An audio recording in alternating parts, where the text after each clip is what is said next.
Hello everyone, আসসালামু আলাইকুম।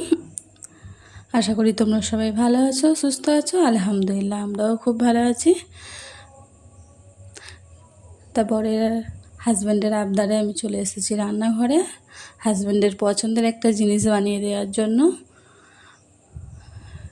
তা আমি হাজব্যান্ডকে আজকে চাউমিন বানিয়ে দেবো। তার জন্য আলুটা প্রথমে ভেজে নিচ্ছি, তারপরে পেঁয়াজটা দিয়ে দিলাম। এদিকে আমি অলরেডি চাউমিনটা সেদ্ধ করে নিয়েছি।